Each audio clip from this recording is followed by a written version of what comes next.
everybody. Welcome to another live. I got my dual setup set up today, so I'm talking to you on my iPad, and I'm on my computer as well because I'm going to show you guys some pictures that I took from the retreat, which is what we're talking about today. So we're talking about my experience at the Awaken Immersed Inspired Retreat in Sedona. But first, we're going to say hello to everybody. So I'm going to just pop up a few comments here. Annie was in early. She says, hello with the drum roll. Hello, Annie Bear. And she said, also, I bet everyone was so touched by the beautiful bookmarks you made. Yes, everybody loved them. So yeah, I'm so glad I made them. Everybody loved them. They were wearing them as bracelets and as little hangers on their lanyards they had. Oy, got a tickle in my throat. But yeah, it was really, really good. And yes, exactly. Yeah, friends for life. Made 40 new friends and or soul family members. So yeah. Hi, Purple Montero. Thanks for being here. And Julianne, hello. All right, so while everybody kind of comes in here, I'm just going to go quickly over what's coming up. So today's show is about the retreat, so feel free to post any specific questions you have about the retreat. I do know they are planning another one. There's no date set or anything yet, but they are talking about doing a next one, so if you guys are curious at all. And then as far as the next show, so the next show is going to be on the 20th of July. And I'm going to be going through all of my decks I currently have. So that's Tarot, Lenormand, Oracle. Actually, on my trip, I ended up getting a bunch of new decks. Jamie, a friend of Gerald's, sent me a bunch of decks from her de-stashing. And so I'm going to be able to show you all those fun decks that I brought home. So yeah. And then the next show's in August. I have an amazing show. I can't wait, guys. I have an amazing show set up for August 10th where we're going to talk about light language. And I have 3 very special guests that are going to be on with us to join in that conversation. So if you guys are interested in light language at all, we're going to be chatting about that. So yeah, I hope to see you guys there in August, on that first week of August. And that'll be on a Sunday as well. So just because of the way summer and things in the summer are falling, they're going to be on Sundays instead of Mondays.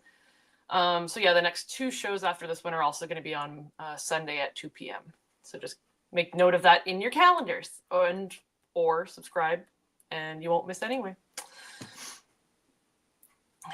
Uh-oh, pool time. That's okay, anywhere. You can always watch back. I'd rather have pool time too, but I live somewhere where I don't have a pool. So it is what it is. Hopefully my internet cooperates here too today, guys. We're having a bit of some rain and thunderstorms and stuff moving through, so hopefully my internet holds up. So I guess to start, I do have some show and tell kind of stuff that I'm going to show you as we go through everything. So the Awakened Immersed Inspired Retreat. I'm going to have issues with words today, apparently. It was a 4-day retreat, 3.5-day retreat. It ran from Thursday through to the Sunday, and it was the 12th to 15th of June. So I actually have the itinerary that they gave us for while we were there. I'm going to be using this kind of as my guide to talk you guys through everything that happened. So they had a little day-to-day. Each day had, schedule, which was really nice. A nice little keepsake too.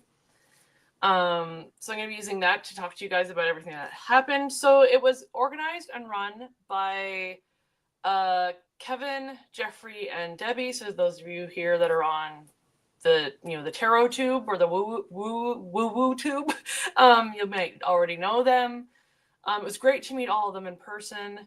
I think based on how many bookmarks I made, so I made 50 bookmarks. I did end up having some left over that I left with Jeffrey actually. But I think there's close to 40 of us, if not over 40 of us total. So that was including the people running it, but also the people attending. So it was a really great, amazing group of people from everywhere. There was 3 of us, I think, from Canada, the rest from the United States, but from all over the United States. So it was really, really cool just to get to meet everybody. Before going to the retreat, I did know some people that were going to be there. So Terry at Holding Your Space was there, JJ from Tuta Speaks was there, and Richie was to be there as well. So I was going to have the opportunity to meet these three amazing people in person.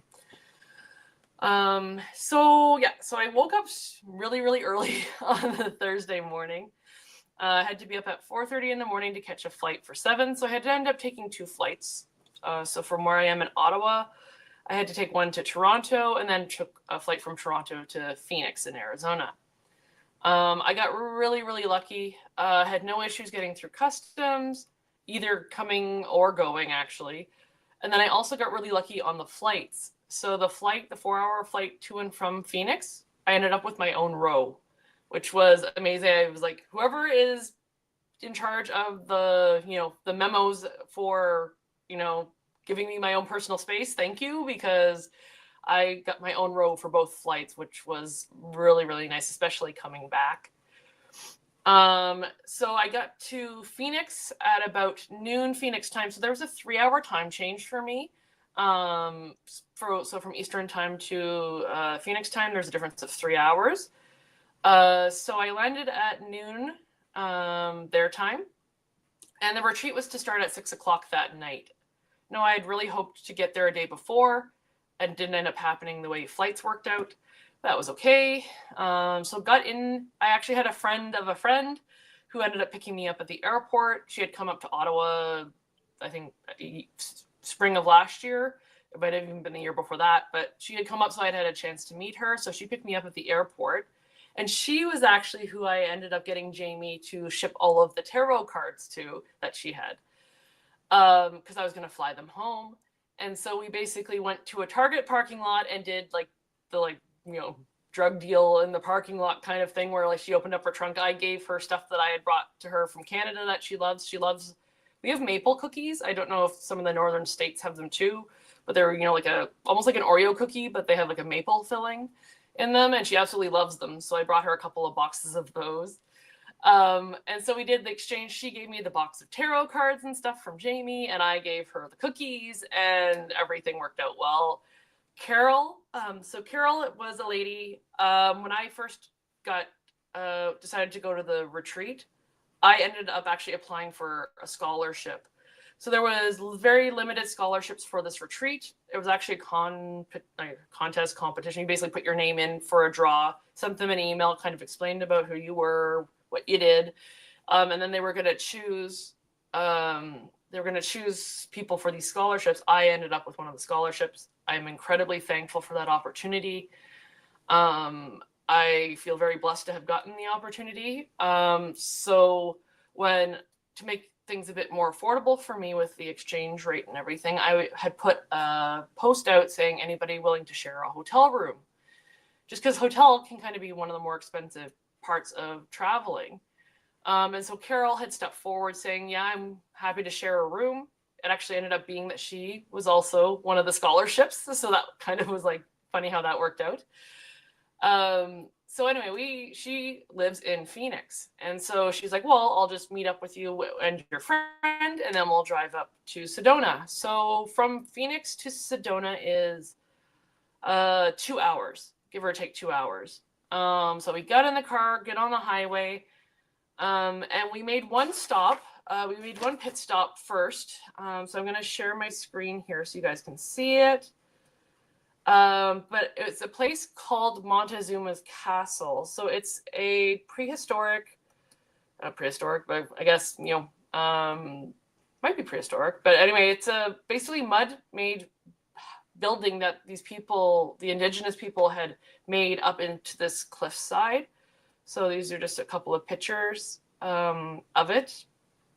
It was amazing to see, honestly. And I think kind of being built into the side of the side into this cave really helped preserve it.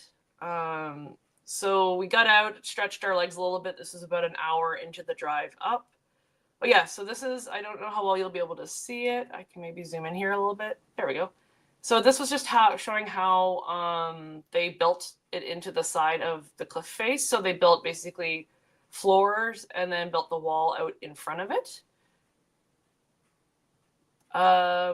This is another view of the same thing. Gonna zoom out here. And these were other cave kind of areas where they maybe had storage or lived as well. So this is a little bit further down. And this is video here of some of the caves, which is really cool as well. And then this is a river right next to where the Montezuma's castle is. So it's probably where they would have gotten their drinking water, fishing, that kind of stuff. So it was really nice too, just to see it. Oh yeah, and so this is us driving to Sedona. So these are some of the views we were getting as we were driving. Again, just what amazed me was the amount of cactuses, because of course up here in Canada, where I am in Ottawa, we don't have cactus. So the amount of cactus was kind of shocking to me, honestly. But it was really cool just seeing all of the scenery. And then this is us driving right into Sedona. So this mountain, I guess I'll call it a mountain, was kind of, you could see it no matter where you were in Sedona, you could see it. It definitely kind of held space in Sedona. Oh yeah, here's another picture. So some of these pictures are going to be a little bit out of order just because some of them are mine and some of them are pictures that my friends shared with me. But this is me at the Montezuma's castle there. And of course, had to hug a tree while I was there, right? So Julie, did we drive out into the desert? A little bit for one of the excursions we did on the Friday night. We went out a little bit, but not there wasn't a lot of opportunity to really get outside of the Sedona itself. So I'm going to switch back here for a second, just because I'll show you, I'll kind of tell the story and then we'll look at these pictures. So yeah, so we got into Sedona at about 4 o'clock. The retreat was going to start at 6. So we got there, we kind of unpacked at the hotel, grabbed a quick bite to eat, and then we went to the retreat to check in. So the way the retreat worked is we were going to be split into 3 groups.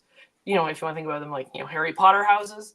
So it was Eagle, Owl, and Hummingbird.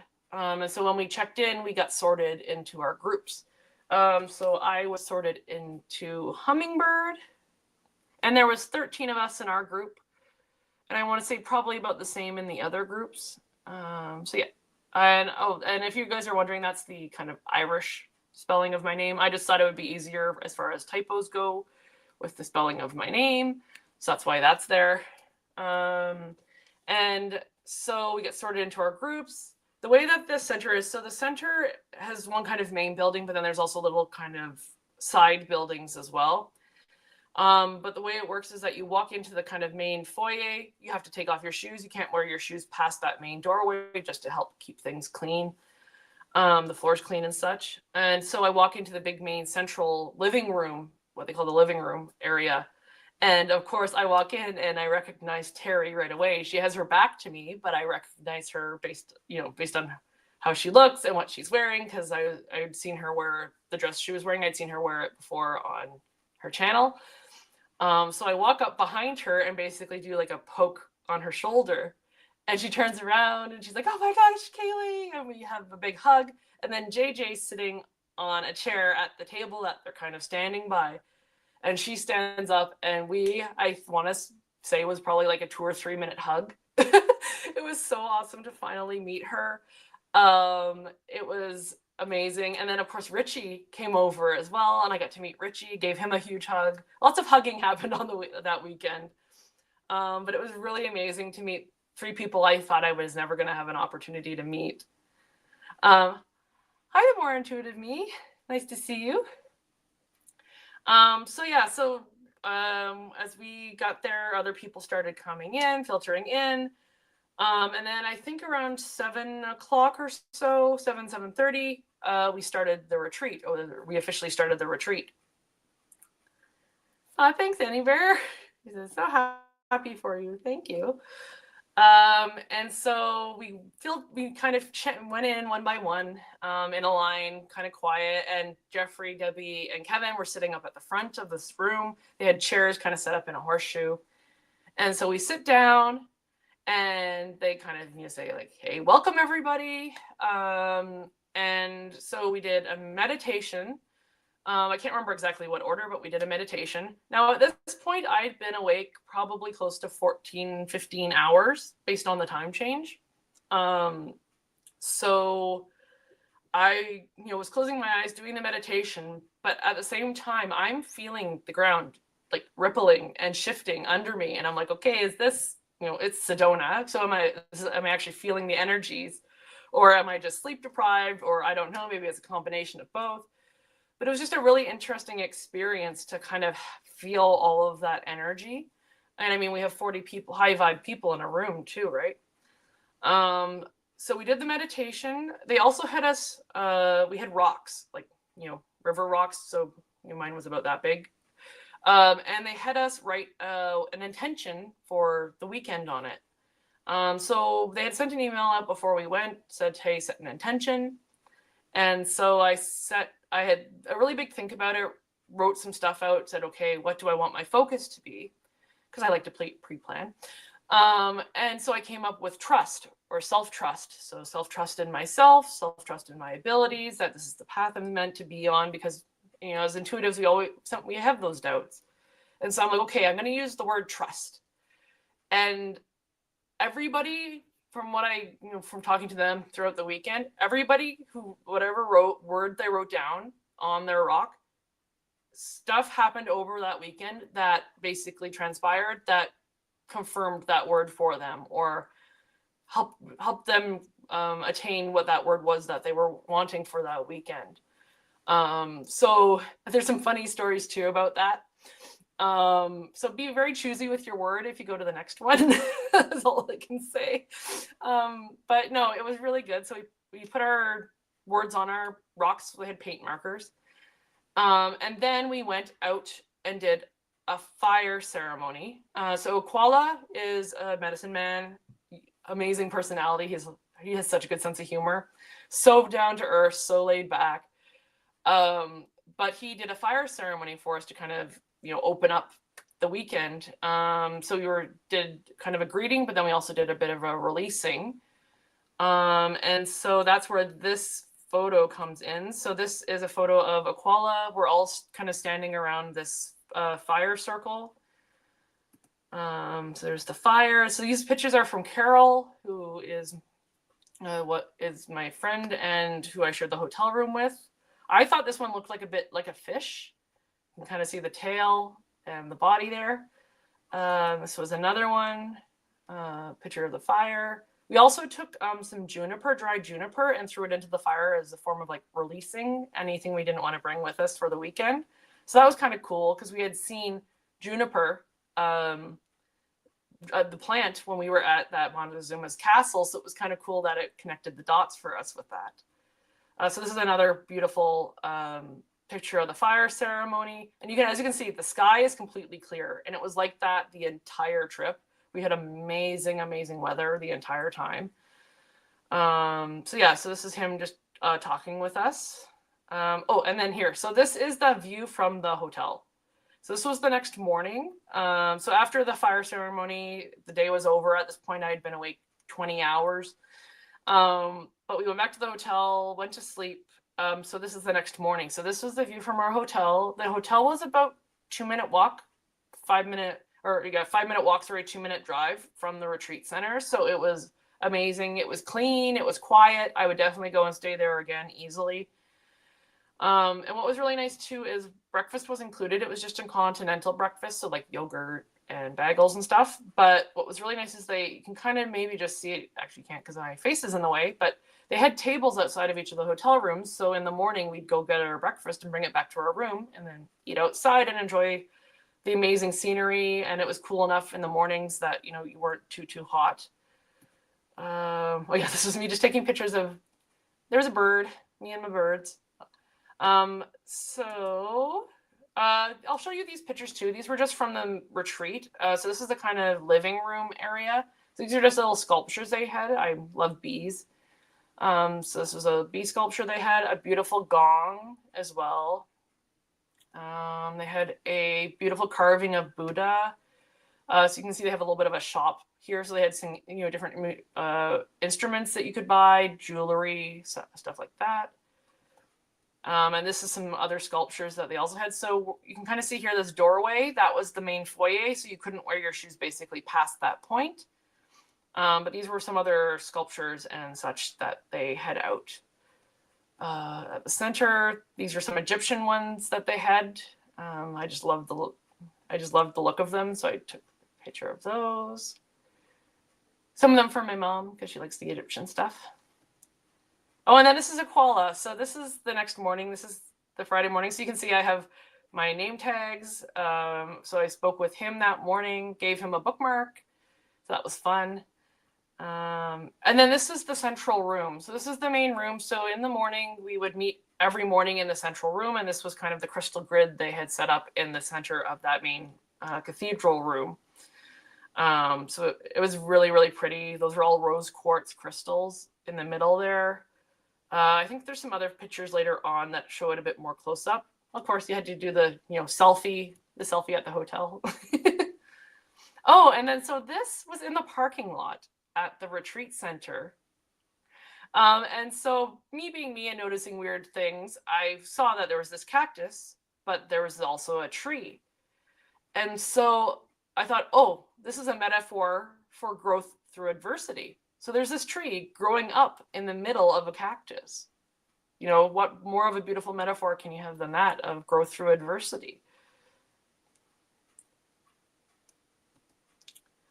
So yeah, this is for Friday night, so I will make myself big again and let you guys know. So on the Friday, on the Friday morning, we did a oneness blessing. So we did a big gathering first thing in the morning.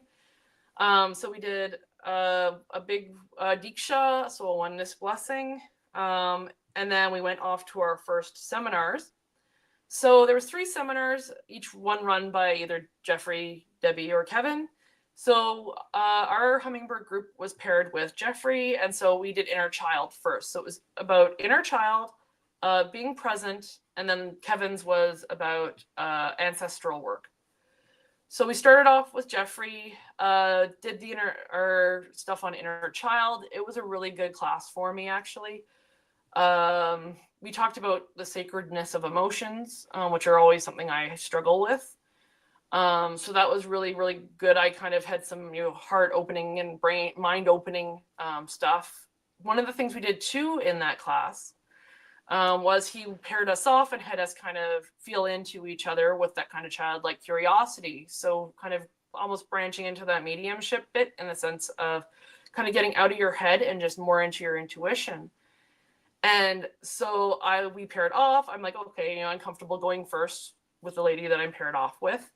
And I'm sitting there and I'm feeling into her, and I start feeling this pressure sitting across my chest and pain on the left side of my chest. And I told her, I'm like, I'm feeling this. There's like, something about like, ribs or chest, injury. And like, I'm feeling like stabbing pain right here. And she's like, well, I have an injury that I'm recovering from right there, and it's been acting up. I'm like, okay, this is cool. Like, oh my gosh, it's working.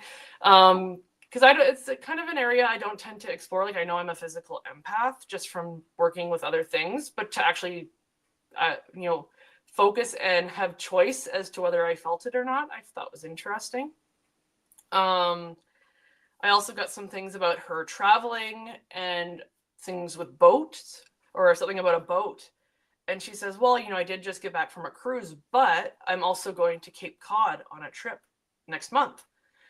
So I thought that was kind of interesting too, that I was feeling into that link to travel and boats and water.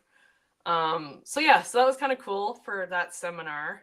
So this is where, starting to get into that trust of my abilities. These things are coming up for me. We then had lunch. So 1 meal a day was provided by the center. All the food was delicious. I will start with the food was amazing. The food was delicious. It was all vegan. So for me as a diabetic, it was a bit of a struggle because I, of course, need to have some protein in order to help with my blood sugars.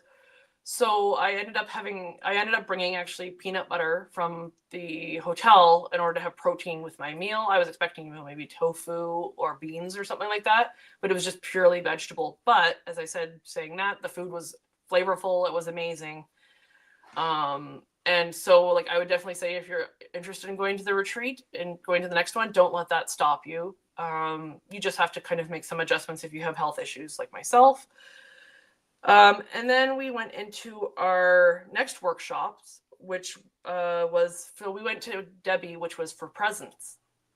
So talking about being present, kind of what keeps us from being present as light workers. So we get there, we have that conversation, which was great. And so during these workshops, sometimes they would draw cards for us, like oracle cards. And then, so what Debbie had done was she pulled cards for us. We had them on our chairs when we came in. So whatever chair we chose to sit at is the card we got. But she was going to come around and read each one individually. But before she did that, she's like, we're going to do a meditation and go and visit our higher selves. So through my work with my mentor, Tanis, I have done higher self visits before. I do them fairly regularly as part of meditation practice. So I'm like, okay, I'll go and, check in with my higher self. So that was great. But coming out of the meditation, I feel a touch on my elbow, like a hand touching my elbow. But the way we were seated is we had a chair, and then there was a chair space between kind of each of us. So there's nobody anywhere near me to touch me. So I'm like, okay, interesting. It's not the first time I've felt, thing like touch where there's nothing else there. I've had other interactions with spirit in that way, so it didn't really scare me. But it was like, interesting.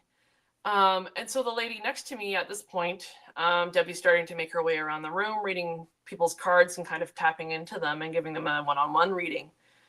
And the lady next to me takes out her lip chap, or like her lip gloss, to put on her lip gloss. And she, her lip gloss goes flying across the room.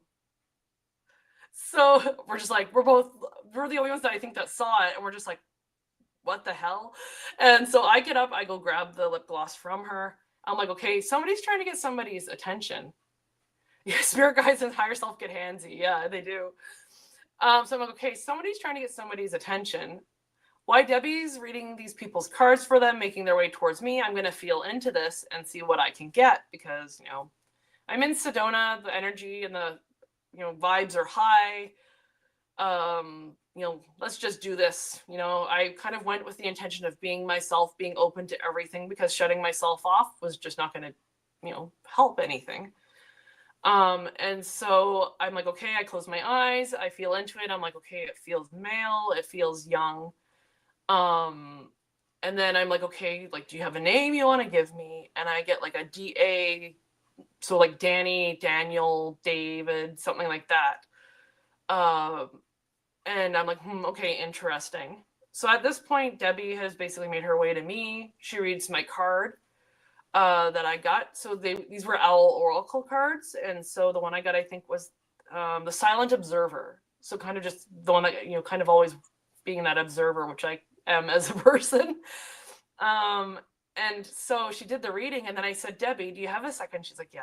And I said, this is what's happened. This is all the stuff that happened. This is what I got. Can you confirm, deny, give me anything else you get?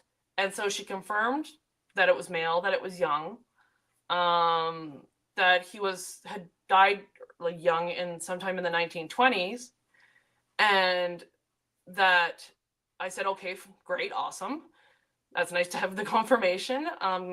Is he here for me or for somebody else? And she's like, I feel like he's here for you. He's an ancestor.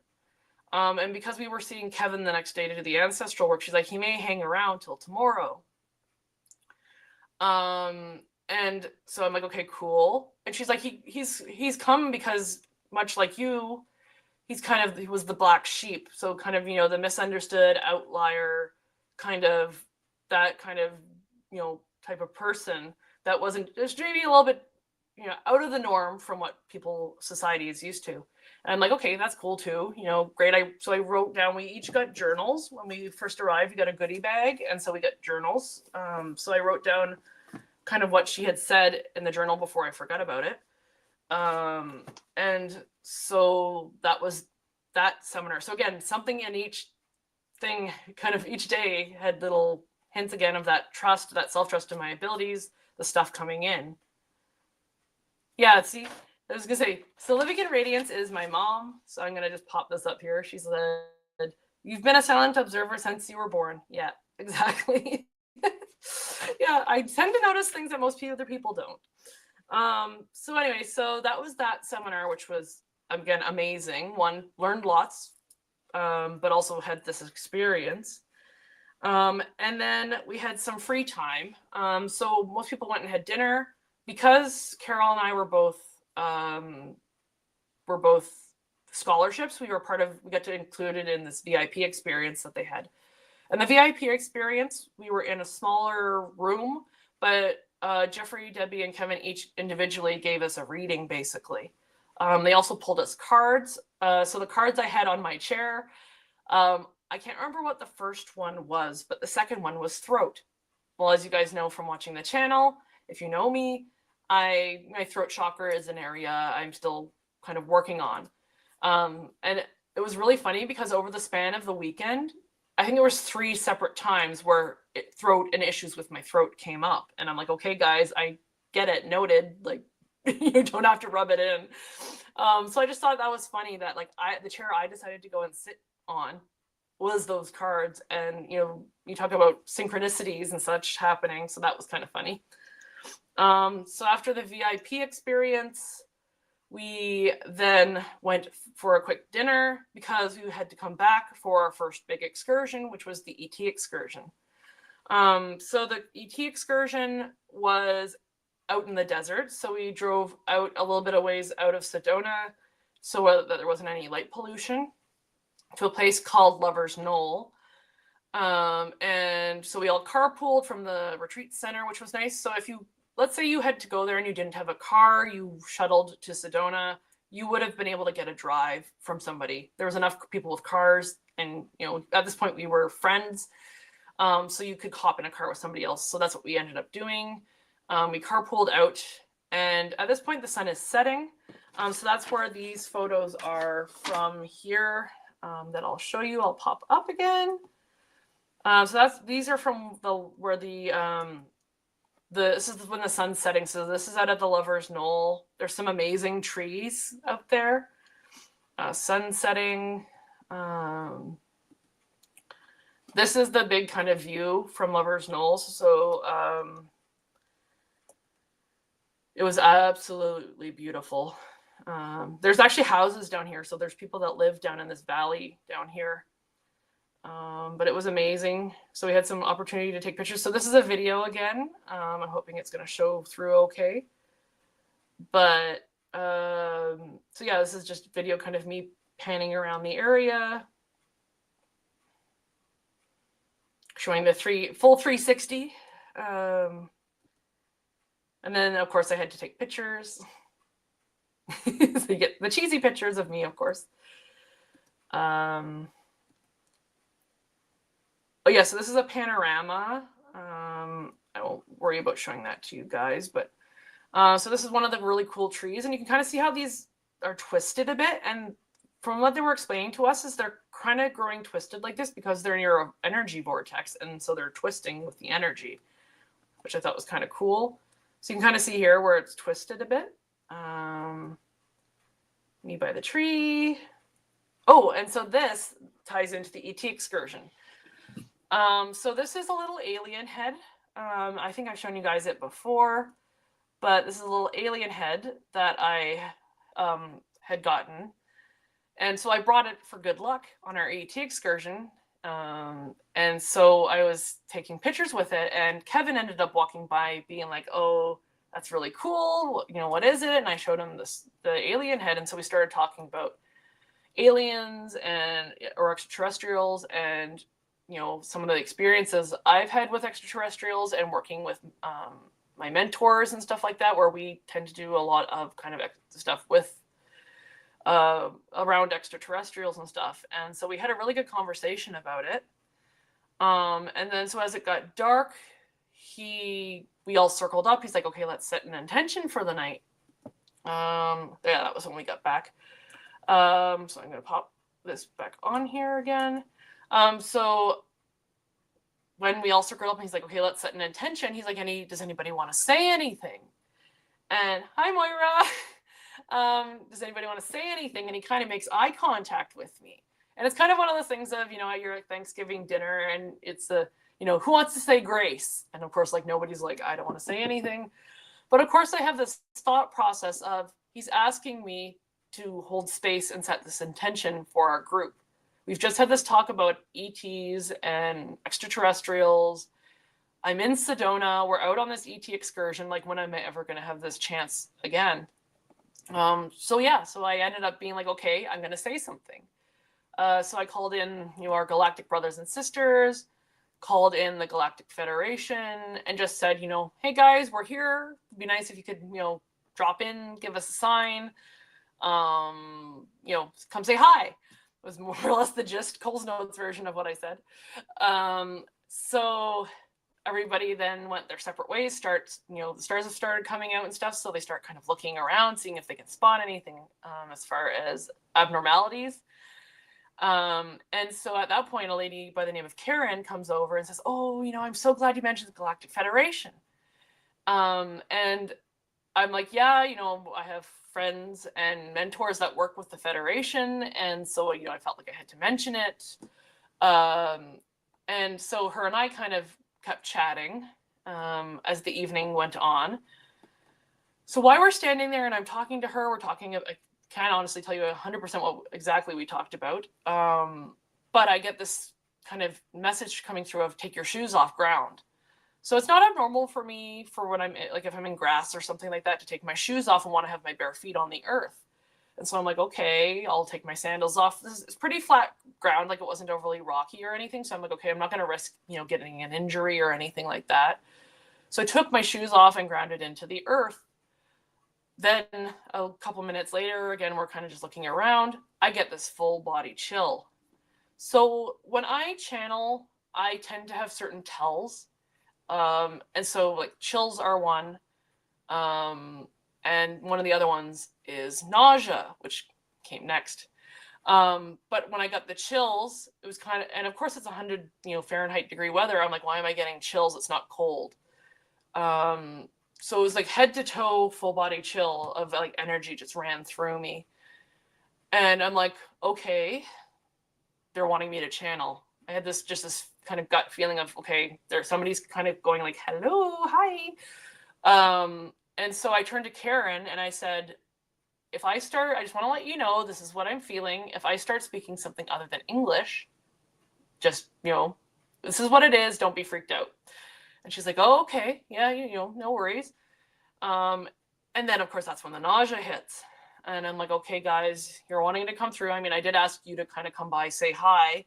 So normally I'm very hesitant to channel. It's still an area I'm practicing, getting used to. So it doesn't always come easily to me. But again, it was this case of, we're in Sedona. We're out on this ET excursion.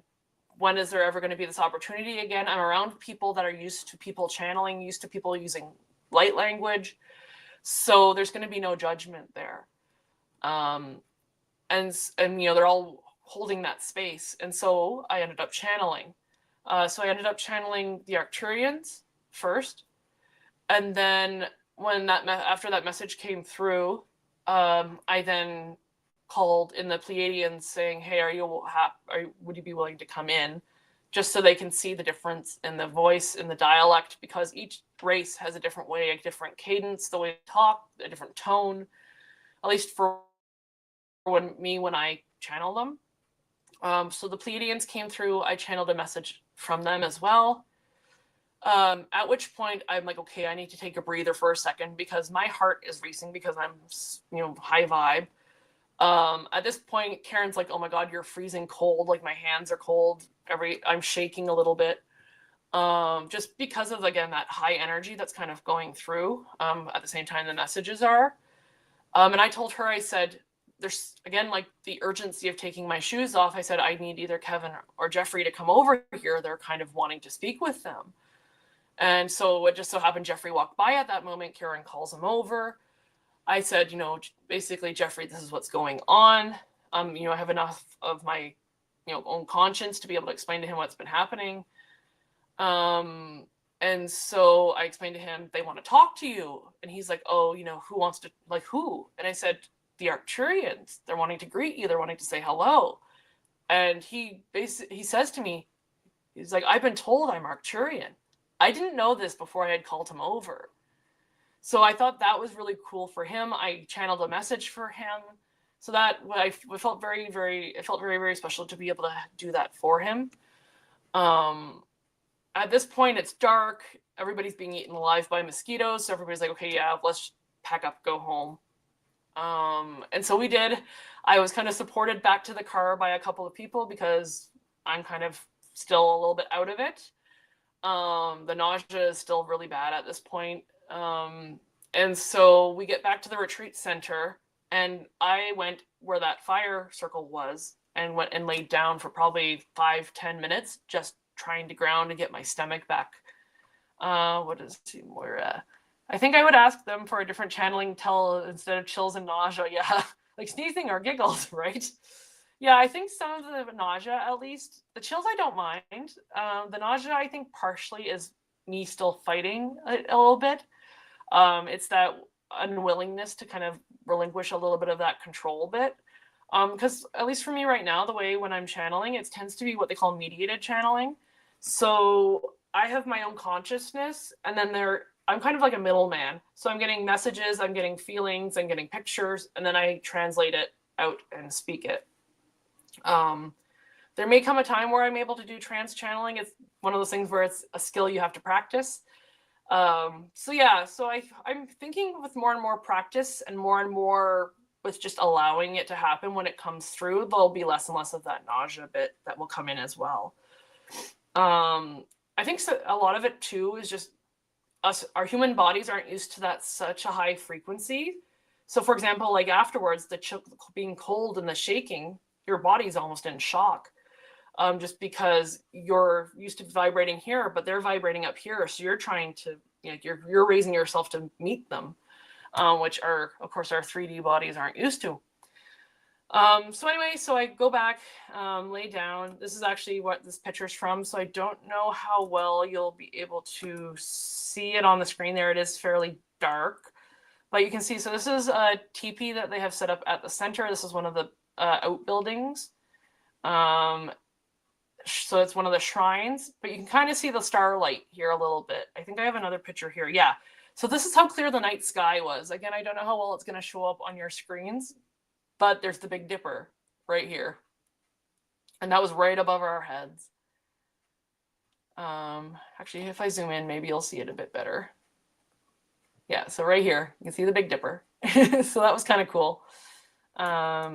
And again, that was every night. I spent a lot of times, actually, if we were outside, just looking up at the stars. Oh, here, and this is somebody else's picture again, but this is a group of us when we first got there. So them kind of taking a picture of our silhouettes as the sun was setting. So I loved that picture, so I ended up saving it.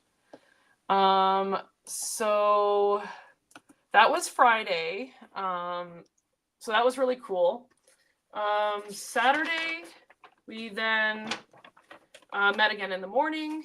Our big group get together Saturday morning was JJ. So JJ from Tuta Speaks. She kind of showing her light language. And I'm not going to go into huge detail about what happened during that, just other than I've heard her speak over YouTube and stuff, and I get chills in I have, body reactions. A lot of the time it'll bring up my own light language to want to reply to her. And so that happened. Same thing, hearing it in person as hearing it over YouTube. It was a lot. It was good, but it was, a lot of energy. And so she went through, explained what light language was, who Tuta was, how Tuta had come into her life. And Tuta is this collection of teachers that she channels with this light language that she has. She has a channel here on YouTube if you guys are curious. But after the session, we ended up taking a break because it got very emotional. I'll put it that way. It got very emotional during the session. So Kevin was like, okay, we're going to take an extended break. Everybody go have a breather. And at that point, I went up to JJ. I, at this point, have broken down into tears just because of the energy that was going around the space. And so I'm crying. I go up to her. We have a huge hug, and she can see how upset I am. And so she's like, okay, let's go over and sit. There's a window over in a corner. She's like, the two of us, let's just go over and sit. And so her and I sat down, and probably for the next 5-10 minutes, just sat and talked light language back and forth. So that was very, very special for me. JJ and I at least from my end of things, I feel have a very special connection. I feel like we've probably had past lives together as siblings, at least. And it was kind of reconfirmed over the weekend that she kind of felt the same way. She feels a lot, her and her language feel a lot like home.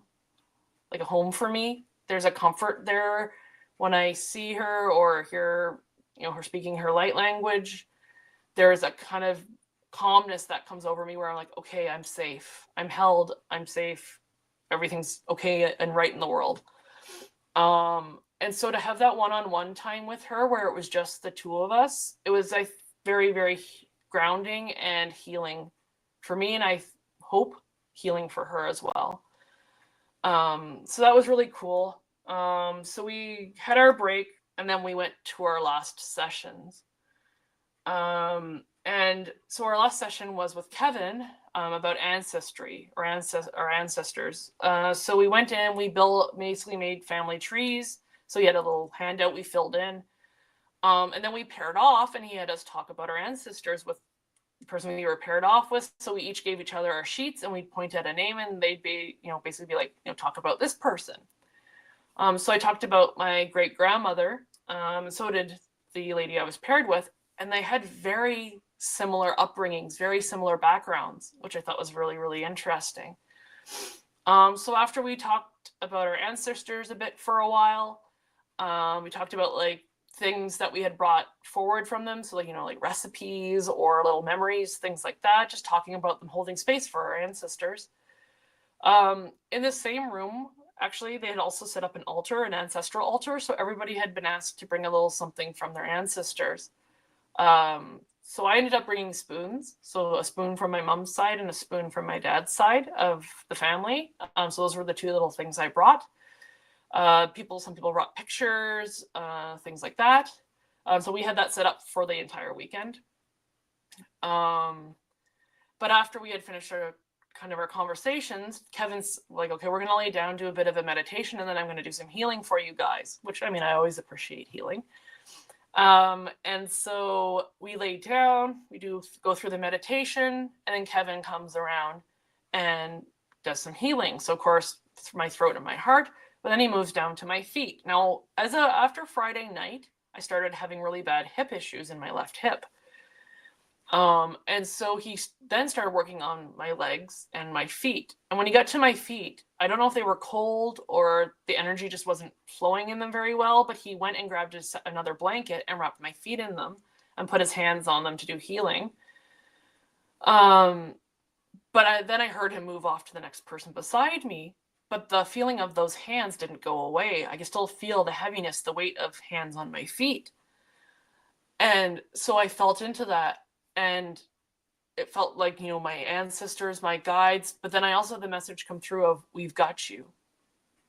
We've got you. We're holding you down. We're grounding you. You're held.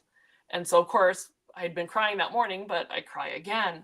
And I'm like, okay, this is just going to be a day of me crying. So saying that, as I said, struggle processing emotion a lot of the time. And so for me, to have cried twice in one day is saying a lot. So that was good for me. It was very, again, heart opening, mind opening. Where Jeffrey had talked about sacredness of emotion. Kevin had talked about how our bodies are an altar. And so I kind of took those two things and put them together in the realization of, okay, if I feel like I can't process the emotion myself, trying to understand, is it anger? Is it sadness? Is it joy? Is it, I don't know. I don't have to label that energy or that feeling, because emotion is just energy. So if I am struggling to process it, I can take it and offer it up as an offering, like we would in a new moon or a full moon ceremony, as we do with like food and drink. I can offer this emotion or this feeling, this energy up as an offering. My body is an altar. These emotions are sacred. I can offer this up to source and give it as a gift without having to label it. So that was kind of my biggest takeaway from all of those seminars, kind of piecing all those little pieces together, was that was something I could do for myself on my path, on my journey. So after those sessions, we then were on our own for lunch. Hi, Terry. There she is. You. And so we went out for lunch. So we were on our own for lunch because we were having dinner together that day. And so we went out. Actually, Carol, it was funny because she's like, let's go out for lunch. Where do you want to go? And I'm like, I don't know. I don't know what I feel. I've just been super duper emotional. I don't know what I want. So she starts listing stuff off. And she's like, do you want a burger? And I'm like, yeah, I really want a burger right now. So we ended up, her and I, going to a restaurant, getting a cheeseburger as what I got. But we ended up meeting up with a couple of the other ladies that were also at the retreat. We all ended up going to the same restaurant. So we ended up sitting together, which was nice because we were actually able to chat about what had happened in the morning. I was able to talk about like the emotions I had felt during JJ's session. And, some of the other ladies were like, oh, I was feeling that too. So it was nice to know I wasn't alone in those feelings either. So it was very good that way for me, that I wasn't feeling like I was kind of alone in it. And so we had lunch, and then after lunch, we had, there's a bunch of time slots where they did aura photography. So I don't know if you guys have heard of aura photography before, but it's a special kind of camera, and it takes a picture of your aura. So I have it here to show you guys. So this is my aura by Jamie. This is a lady that came in to do them. But so this is my aura. I don't know how well you'll be able to see it with the reflection. Not too bad, not too shabby. So this is the picture here. And then each of those different colors have different meanings based on the colors in your aura. And everybody's was a little bit different. So it was really, really interesting seeing the differences. And so these beams of light, the gold and the silver on either side were like spirit guides, things like that.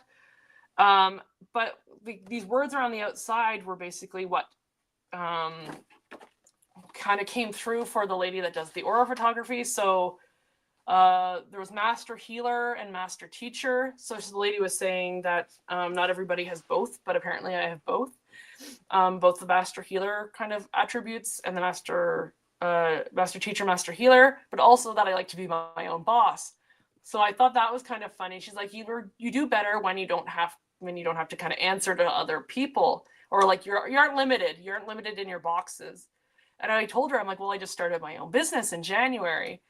So it was kind of funny. We had a little bit of a laugh because she's like, yeah, you already know all this stuff I'm telling you. This is just kind of more validation than anything, which again came up multiple times over the weekend. My word was trust, self-trust. So yeah, it was more just, I was just seeking validation and I was getting it. So let me see about pictures here.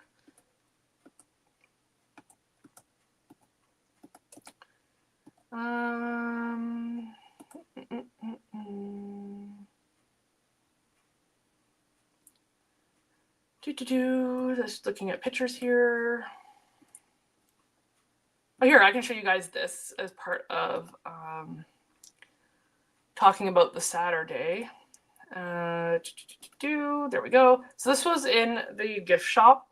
So they had some gorgeous selenite and stuff like that set up. But this was the little kind of garden area. So we'd sit out here and have lunch and stuff like that. So this is a bit of a spring, and they had sculptures and everything around. So that was just, it had always had the sound of running water, which was really, really nice. And then, this was the cards I got, one of the other sets of cards I got from Kevin, one of his readings. So it was Psychic Strength, which I got chills from when I got that card. And then Altar of Earth, which is limitless prosperity. And I told him, I'll take that. I'll take limitless prosperity. So this is a little, the next thing we did after the aura photography was we did, Carol and I, Carol had come and spoken to me about doing a one-on-one session with Aquala, who's the medicine man, because you get book sessions and readings and stuff about, massages, things like that while you were at the center. And it was, for me at least, because I'm basically with the exchange rate paying double for everything. I can't do a one-on-one session on my own. I just can't afford it. She's like, well, let's ask if we can split a session. So each doing half an hour. So we talked to Sonia, who was the lady that runs the center with her husband. She's actually French Canadian, which I thought was like, hey, small world, another Canadian.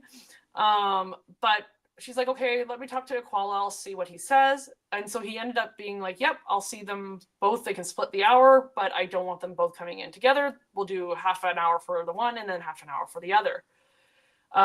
So while I was waiting for my session, Carol went in first. I was sitting over by where the fire circle was. So it was basically where the only spot there was grass.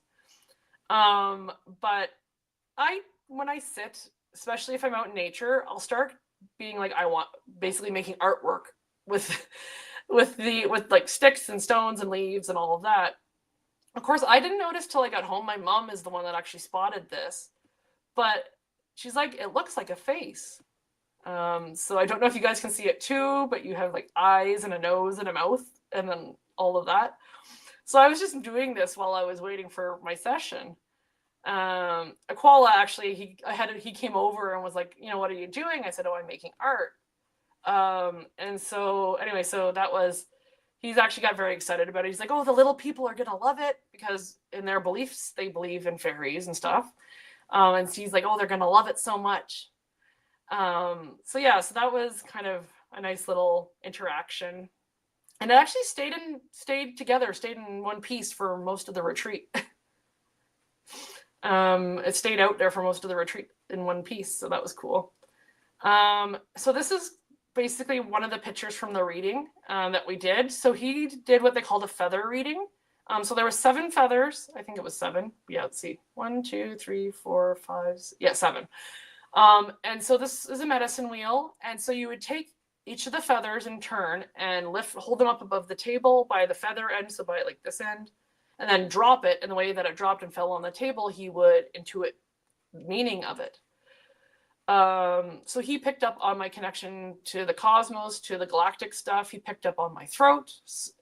And so I thought that was like, we hadn't had any conversation about this. So I thought that was really, really, really interesting. But then this picture is from the second part of the reading. So the first part is just more about yourself. The second part is kind of like what's coming up, what's coming up in your future kind of thing.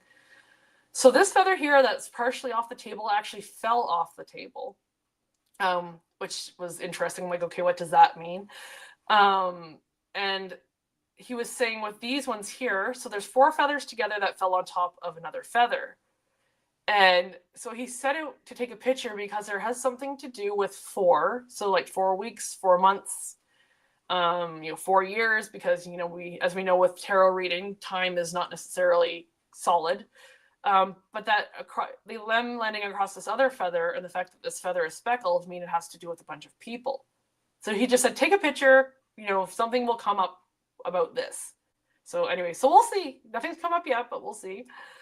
So we did a little bit of, I'm going to just go back and then I'll show you guys that video. So that was our readings. So after our readings, we then did a little bit of souvenir shopping, went and looked at some crystal stores because you're in Sedona. So why not go crystal shopping? So this is a video from one of the crystal stores. This is their room of like really big crystals, i.e., if money wasn't a question, then, you could afford them. but they were just pretty to look at. So I did a quick little video for my teacher back at home who also loves crystals. So I sent her a little quick video of some of the crystals that we saw. Oh yeah, and then that's Sunday. So that was Saturday afternoon. So Saturday night, and thanks guys for hanging around. I know we're past the hour, but I appreciate you hanging about.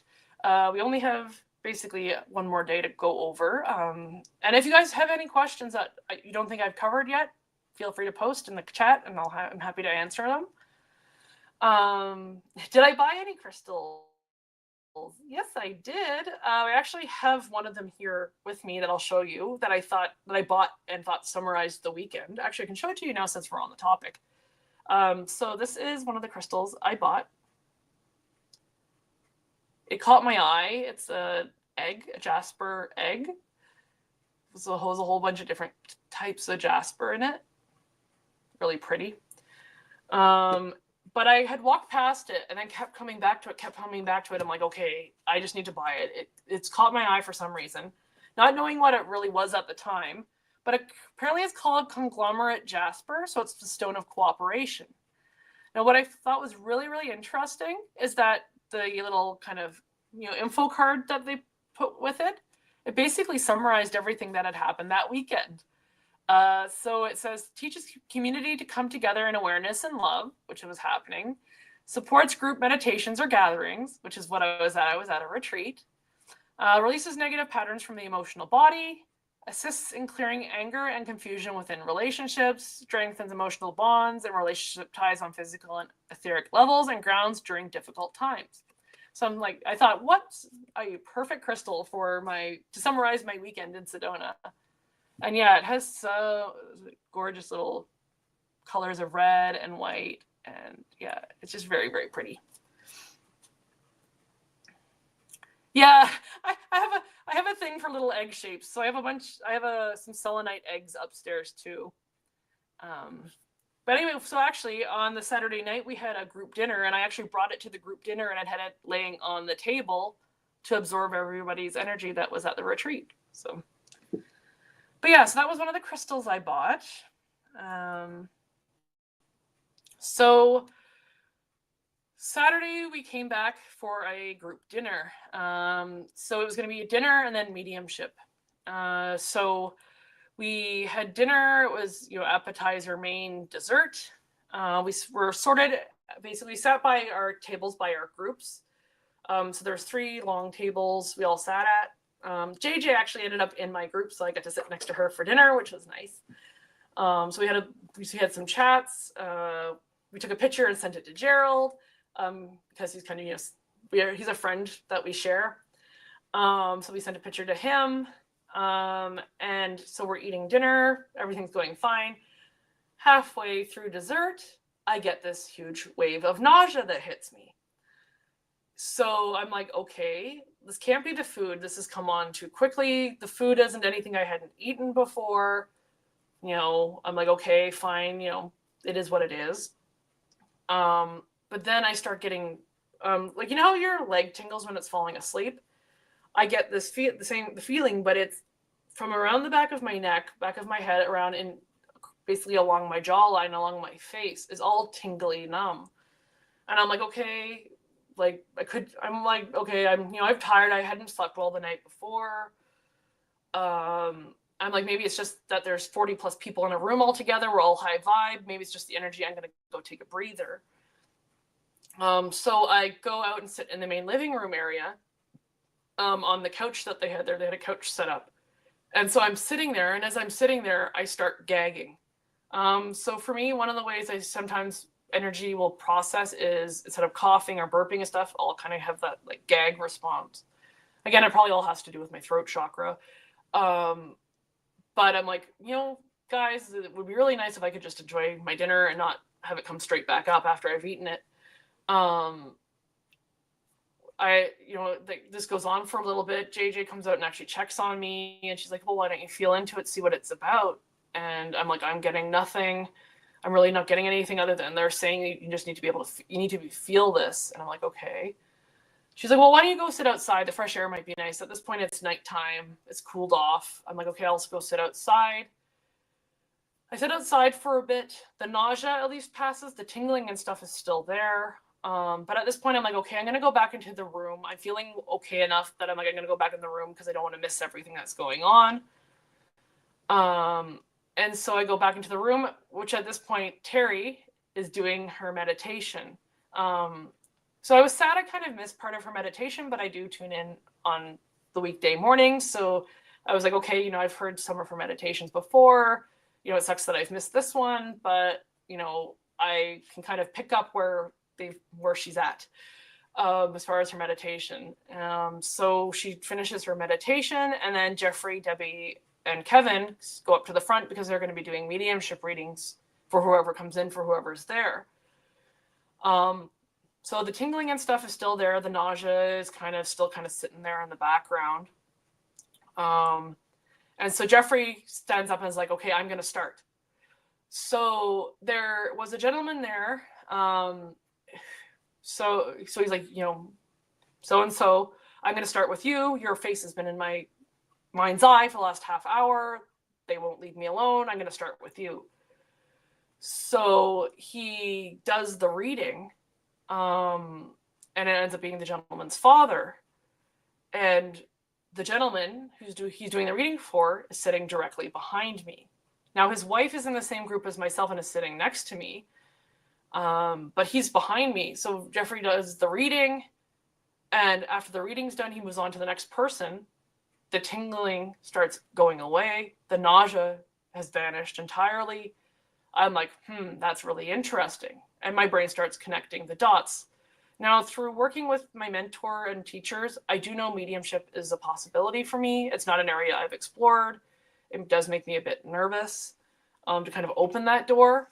So I'm like, I do know it's a possibility. So I'm not freaked out necessarily by it, but it was just like, okay, interesting. You hear people, like you hear mediums talk about like feeling what a person's felt like, you know, as they're dying or at the time of death. Like if you watch some of these, you know, like TV shows with mediums, they'll talk about that. So I'm like, I'm curious. And so I turned to the gentleman's wife who's sitting next to me and kind of say, you know, like, how did his dad die? And she's like, oh, you know, old age. I'm like, okay, I'm not going to dig into this further. You know, Debbie and Kevin and them are still doing readings for people. I'm not going to interrupt. But so I wait till after the mediumship stuff is over. I turn to her, turn to the wife and say, this is why I'm asking. This is what I was feeling. So that's, you know, why I was asking the question. And she's like, oh, you know, he died of old age, but he did have Parkinson's before he passed away and had issues swallowing. So I'm like, okay, I've been having these issues with my throat. I was out there basically gagging like I couldn't breathe. Interesting. And then I explained the other issues that had come up. And she's like, oh, I don't know. Let's go talk to my husband. And so we went over and talked to him. I explained the same thing, what had happened, what I had felt. And he said, yes, he had Parkinson's, he had issues swallowing, but he had also had throat surgery to the point where they couldn't do surgery on it anymore. And that tingling, that kind of numbness, I'd felt basically wrapping around my throat. So it was interesting and incredibly validating that there was that physical mediumship bit coming in that I was somewhat aware of, but had never explored. But it kind of came in of its own kind of, a bit like it came in on its own. I think maybe just to have me kind of be like, this is a thing. This is possibly a thing for your future. But yeah, it was really, really interesting to have that happen, and then also have what I was feeling validated by both the gentleman and his wife. And also that gave him an additional reading on top of the reading Jeffrey had done, and that validation that it was his dad that had come through. So that was really, really interesting. That was the Saturday night. So then the Sunday morning. So every morning at the retreat, it started. So the official retreat started at 8:30. But every morning there was a thing you could do at between 6 and 7 a.m. So like one morning I think was yoga, one morning was qigong. But the one that I had heard about that I kind of wanted to go to was tribal prayer. So the tribal prayer ended up being basically like a cross between drumming and like slow movement and yoga. So it was really, really interesting. And so that's what this picture is from. So the picture is from that. So this is the drum. This is the drum that I used that day in the yoga mat. So yeah, it was really cool. I made a bunch of notes and really interesting notes about the different movements and stuff, because I'd like to try and reproduce those at home with my own drum. But yeah, so that's what that picture is about. This is the view. So this is me walking back to the hotel from the retreat center. The hotel's basically around the corner from here. Ooh, what was my number one peak experience from the entire retreat? Ooh, just to pick one. You're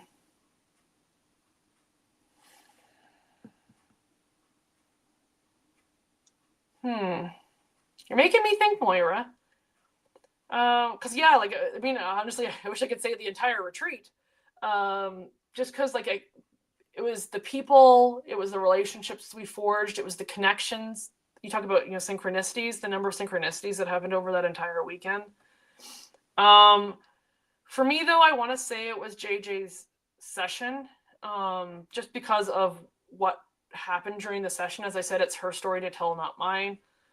But what happened during that session, that group session that we did, was very, very special for me, and is some of those memories that I want to hope that I remember for forever. I ended up journaling, actually, from start to finish, everything I could remember. I went through each day and journaled and wrote out anything I could remember that happened. But also, actually, what happened on the Sunday, so the pictures I'm going to show you here, where we went up to the stupa, was amazing too. It was incredibly grounding and incredibly a beautiful place. So yeah, I'll show you those pictures next. So this was the Sunday. So this is up at the stupa. So a stupa is basically where in the Buddhist faith they have shrines for Buddha and stuff like that. Terry could probably explain it a bit better than I can. But this is views from that stupa area, so where there was the Buddhist shrines. So they had prayer wheels up there, statues of Buddha, there was trees.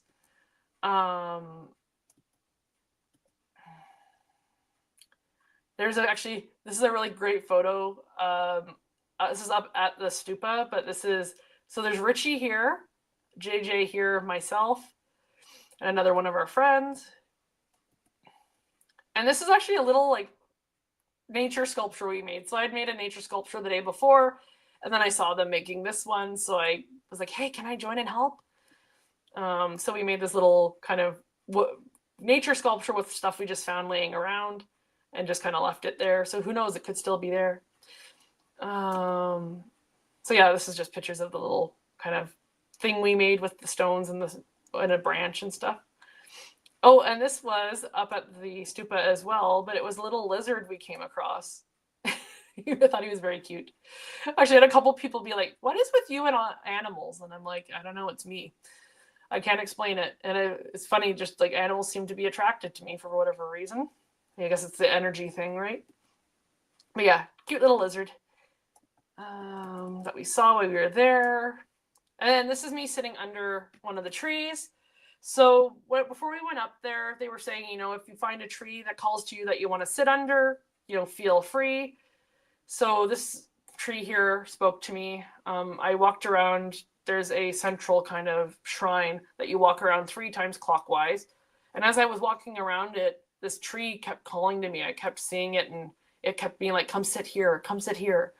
And part of it was these wind chimes here. So it was a little bit breezy that day. And so I kept hearing the wind chimes and the music. And for me, sound and sound healing is so important and special. So I'm like, okay, I'm going to go sit there. So that's what I did.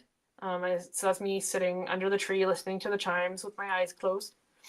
Oh, yeah. So this is another view of that central crystal kind of grid that they had set up in that central room. Gong again. So Sonia, who runs the Sedona Conscious Living Center where the retreat was, this is one of her big gongs. And so she actually played this during the sound bath during our closing ceremony. These are some cards I'd pulled for myself while there. This is some of the artwork they had around. So I don't know how well you'll be able to see it on the screen there, but this is an antler that they've then taken thread and put beads and stuff like that through it and kind of made a lace artwork. So I thought that was absolutely beautiful. So I wanted to take an inspiration picture. This is the ancestral altar. So the ancestral altar I was telling you guys about. So this is it set up here with a giant dream catcher. Another little lizard, because of course I take pictures of lizards. This is the last card I got on the Sunday. So kind of just cementing and confirming everything that happened. So Shamanista was what came up for my card. So illumination, guidance, and transformation. And what's really interesting is in this card, I don't know how well you'll be able to see it, but there's peacock feathers. And so this ties in actually to the spirit guides or the animal totems that I pulled the first day of the retreat, because we were asked to pull basically totem cards out of a basket of cards that we were to take with us through the weekend. And the peacock actually came up for me. This was a restaurant where we had dinner at on the Sunday. That was my dinner. It was very delicious. Oh, and this is the living room. So this is the living room area of the Sedona, of the retreat center. So you can kind of get an idea of the vibes, of the feeling. So this is where we'd have lunch every day. They had also kombucha, basically on like a beer tap. So we had different flavors of kombucha every day, which was really nice. And I've actually kind of been on a kombucha kick since I got back, trying different flavors, trying different brands and stuff back here at home. I was just pulling charms and pulled a peacock feather maybe 5 minutes ago. Oh my gosh, that's hilarious. So yeah, this is another view of the cathedral room, that big cathedral room with the big crystal grid in the middle of it. Another picture of the fire ceremony there. Oh yeah, this was just a random picture from me flying home. And there's JJ and I. So this is the picture we sent to Gerald. So those of you that know JJ from Tuta Speaks, that's the two of us together. What picture? Oh, here. So this is the group. So this is the group. You can kind of maybe count how many people were there, but this is the full group of us from the retreat. I love the crystal grid in the center of the room. This picture shows how big it was. Yes, you couldn't tell from the first shot. No, exactly. Yeah, it was huge. So this is Sonia and her husband who run the retreat center. And then you have Kevin, Debbie, Jeffrey's there. Jeffrey's husband was also there. There's Terry there off to the side, JJ, myself. So yeah, that's the group of us. That was our little retreat group. Well, how many people do I know in the group? I know all of them now, but before I went, the only people I had kind of met before virtually were Terry and JJ. I hadn't met any of the others other than through email. Richie I'd chatted to via, like comment sections on YouTube, but we had never met face to face. So yeah, it was cool basically being able to meet everybody else in that group. There's kind of a more fun picture there. This was a medicine wheel up at the stupa. So again, that was Sunday. These are other pictures I borrowed from other people and appreciate them letting me borrow those. So this is that big central kind of shrine that I was talking about that you walk around. So I thought that was cool. And another Buddha statues. And there's another picture of JJ and I, of course. And then there's a little fun one there. So that me, JJ, Richie, and our friend there. So yeah, so that was the retreat. As I said, it was 3.5, basically 4 days. I was laying there Monday morning when I had to fly home, trying to figure out how I was going to stay for 2 more days, because they did do the main retreat and then 2 days of Reiki afterwards. And I'm like, how do I cancel my flight and reschedule it, because I just want to stay in this energy. Um, so yeah, like all I can say, I guess, in summary is if you have the opportunity to go to the next one, go to the next one. It was an amazing experience. As you guys kind of could tell from my stories, it was incredibly affirming. My word was trust, and at 100%, I got validation on that trust, on that word. I came back with a lot more confidence, carrying myself a lot more, not having that doubt I used to have in, doing card readings and stuff like that. I'd always question, oh, am I getting this message right? That isn't there any longer. So yeah, I feel that confidence, that self-trust bit really did kind of flourish during that weekend. I will say it was the group of people and the support. I was talking to Carol about it, and I said, I could take that group of people and you could have put them anywhere in the world. And I would say I would want to go back and stay longer. Because, like, yes, Sedona, the energy in Sedona helped, but it was the community that was created within those 4 days, the support that was given in those 4 days. That's what really made the retreat amazing. So yeah, I hope that kind of maybe encourages some of you guys the next, to go to the next one. I'm already saving my pennies for the next one. I'm going to give that scholarship opportunity to somebody else, of course. And if you are kind of financially strapped in that way, keep an ear out, keep an eye out for those scholarship opportunities. They do offer them. So if it's something you feel really, really, really strongly about, when that comes up, when that opportunity comes up, don't hesitate. Send the email. I was like, oh, I'm never going to get it. Like, they don't even know who I am. But I got it. And I was meant to go. There were so many, again, synchronicities that popped up as I was planning to go on the retreat, like angel numbers coming up when I booked my flight. The first cards, so the animal totems I got the first day, I got the wasp spirit and the peacock, as I said. So you had wasp, other one. So the wasp spirit, which was sometimes life stings, and then the peacock spirit, as I said, that came up, let it shine. But what was really interesting is, you probably won't be able to see on here, but the numbers are number 64 and 46. So again, the synchronicities, I pulled these at random.